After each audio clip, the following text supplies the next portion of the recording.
안녕하세요. 반갑습니다. 기계시스템학과 교수 염상훈입니다.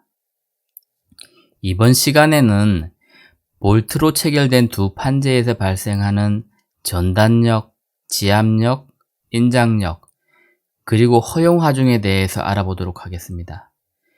문제를 풀면서 우리가 알아보기 때문에 문제에 대해서 제가 설명을 간략하게 해드리도록 하겠습니다. 자, 오른쪽 밑에 그림을 보시게 되면은 위 판재가 있습니다. 위 판재는 두께가 14mm고요. 아래 판재 B는 두께가 10mm입니다. 그리고 이 두 판재의 직경 11mm의 홀이 나 있고요. 그 구멍을 관통해서 M12짜리 볼트로 체결이 되어 있습니다. 단단하게 체결이 되어 있겠지, 그죠? 그리고 이 두 판재를 좌우로 힘 P로 잡아당기고 있는 그러한 문제입니다. 그리고 한 가지 중요한 것은 안전계수라는 것이 있는데 안전계수가 바로 1.5라고 제시가 되어져 있습니다. 그리고 판재의 폭은 60mm입니다. 먼저 볼트에서 작용하는 전단 허용 응력을 구해 보도록 하겠습니다. 허용 응력은 다음과 같은 공식에 의해서 구해질 수가 있습니다. 전단 최대 응력은 위에 제시된 것과 마찬가지로 160MPa이 되겠습니다. 그리고 안전 계수는 1.5로 제시되어져 있습니다. 그러니까 160MPa이 분자로 오고 안전 계수 1.5가 분모로 가게 되면은 이것을 풀게 되면은 우리는 허용 응력을 구할 수가 있습니다. 그래서 구해진 허용 응력 값은 106.7MPa이 되겠습니다.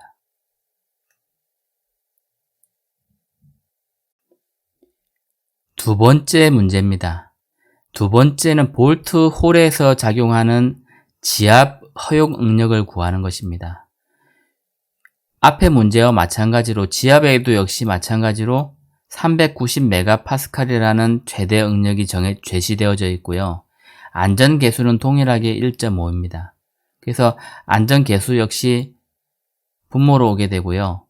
390MPa이라는 지압 최대 응력을 분자로 가게 되면은 이것을 풀게 되면 간단하게 구할 수가 있을 것 같습니다. 260MPa이 되겠습니다. 세 번째 문제 역시 동일합니다. 전단 응력, 지압 응력, 인장 응력이 다 발생하는데 그게 다 제시가 되어져 있습니다. 그래서 문제만 읽으시면 다 푸실 수가 있습니다. 최대 응력은 역시 200MPa이라고 제시가 되어져 있고요. 안전계수 역시 1.5로 제시가 되어져 있습니다. 그래서 그냥 분모 분자에다가 대입을 하게 되면은 간단하게 푸실 수가 있고요.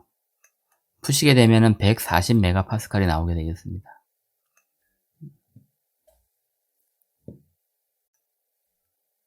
다음으로 볼트의 전단력을 구해 보도록 하겠습니다. 실질적으로 중요한 것은 지금부터입니다. 앞에서 우리는 허용 응력을 구했는데요. 허용 응력을 이용해서 우리는 실제로 필요한 전단력을 구하게 됩니다. 전단력을 구하기 위해서는 우선 다음과 같은 식을 우리가 유도해 내야 됩니다. 어려운 식은 아니고요. 전단력은 단면적분의 힘이라는 식은 다 알고 계실 거고요. 이것을 오른쪽과 같이 변형을 잠깐 해보도록 하겠습니다. 양변에다가 단면적을 곱해 보겠습니다. 왼쪽에도 단면적을 곱하고 오른쪽에도 단면적을 곱해 보겠습니다. 그러면은 왼쪽에는 전단력 곱하기 단면적이라는 게 남게 되겠고요.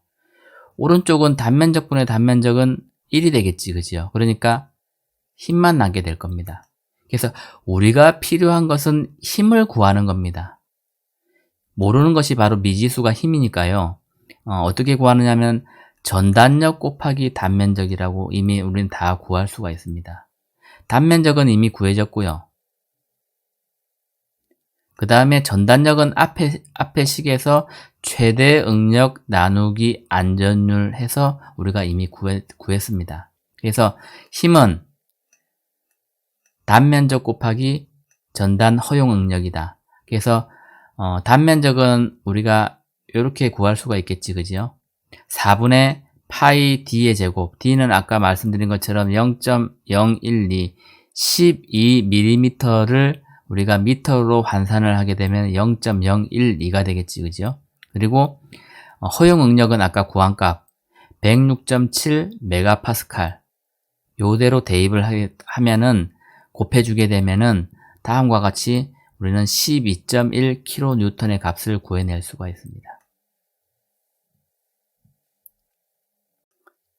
두 번째, 볼트 홀에서 발생하는 지압력을 구해보도록 하겠습니다. 지압력 역시 단면적분의 힘이 되겠습니다. 그것을 변형을 하게 되면은 앞에서 변형한 것과 똑같이 단면적을 양쪽에다가 곱하게 되면은 왼쪽에는 지압력 곱하기 단면적이 남을 거고요. 오른쪽은 힘만 남게 되겠습니다. 우리가 구하는 것은 힘이 되겠지, 그죠? 그래서 요 식을 지압력 곱하기 단면적의 식이 이렇게 성립이 될 것 같습니다. 요 부분이 단면적이 될 거고요. 요 부분이 지압 허용 응력이 되겠습니다. 그런데 지압력이라는 것이 무엇인지 우리가 좀 알고 있어야 되거든요. 지압력이라는 것은 볼트에 의해서 요 면에 작용하는 그 볼트가 누르는 힘이 되겠습니다. 그래서 우리는 단면적을 어떻게 구할 수 있냐 하면요, 요 면적을 구해야 되거든요. 그래서 이 면적을 구하기 위해서는 볼트의 지름 12mm, 볼트의 지름 12mm에다가 이 판재의 두께를 곱하게 되면은 그 면적을 구할 수 있을 것 같습니다. 그래서 DTB가 될 거고요. 그 다음에 아까 최대 지압력을 안전율 1.5로 나눈 값이 바로 지압 허용 응력이 될 것입니다. 그래서 0.012는 이 직경이 될 거고요. 직경에다가 판재의 두께를 곱하게 되면은 단면적 전부 A가 되겠지, 그죠? 그리고 아까 구한 지압 허용 응력을 곱하게 되면은 우리는 간단하게 31.2 kN의 값을 구할 수가 있습니다.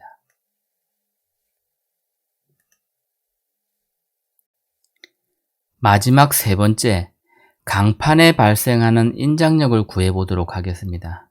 우리가 인장력을 구하는 것은요, 강판에서 발생하는 인장력이거든요. 그러니까 어디서 발생하는지를 잘 아셔야 될 것 같습니다. 역시 구하는 공식은 이 식 한 개만 가지고 모든 게 다 해결이 됩니다. 그리고 약간의 변형을 하게 되면은 우리가 구하고자 하는 힘은 허용 인장력 곱하기 단면적이다 라고 우리가 만들어낼 수가 있고요. 그러면 단면적은 어떻게 구하느냐? 우리가 필요한 인장 단면적은 사실은 이 부분입니다. 볼트 홀을 제외한 이 부분에서 인장력이 발생을 할 거란 얘기죠.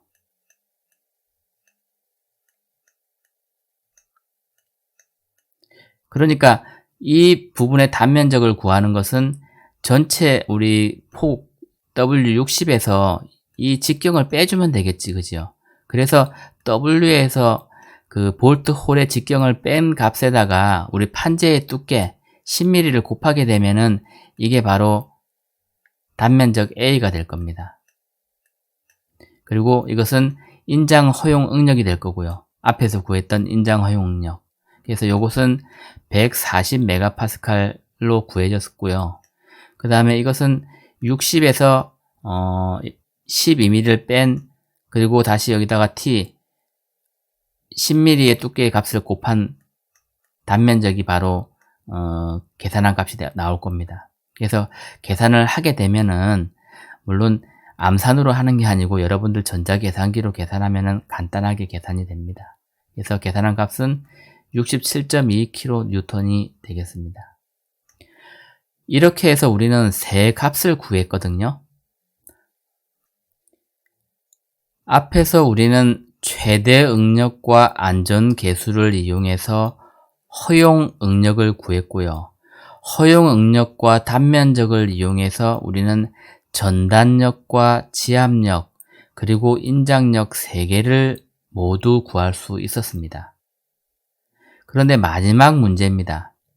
우리는 이 시스템 2개의 판재가 하나의 볼트로 체결되어져 있고 축하중 P를 받게 되었을 때 우리는 안전하게 견딜 수 있는 허용하중 P 값을 결정해야 되거든요. 그러면 어떠한 값을 결정을 해야 될까요? 한번 잠깐 생각을 해 보십시오. 만약에 우리는 볼트가 문제가 있다라고 했을 때는 어떻게 되겠습니까? 볼트가 파손이 되게 되면은 결국은 그 2 판재가 다 P 방향으로 움직이면서 뭐 붕괴가 일어난다든지 그런 문제가 발생하겠지, 그죠?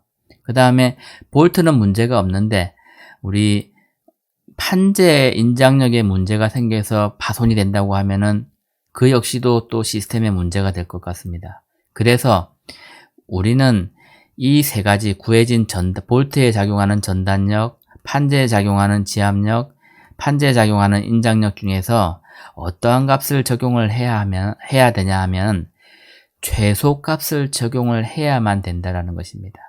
그래야만 우리는 안전하게 견딜 수 있다라고 우리는 이야기할 수 있을 것입니다. 결론적으로 다시 한번 말씀드리겠습니다. 우리가 최대 응력에 안전하게 견딜 수 있는 허용 하중을 결정하기 위해서는 거기에서 발생하는 전단력, 지압력, 인장력을 모두 구해서 최소값을 적용하게 되면은 그게 바로 허용 하중 P가 되겠습니다. 이번 시간에는 예제를 통해서 최대 응력에 안전하게 견딜 수 있는 허용 하중을 구하는 것을 알아보았습니다. 다음 시간에는 더 유익한 영상을 가지고 찾아뵙도록 하겠습니다. 수고하셨습니다.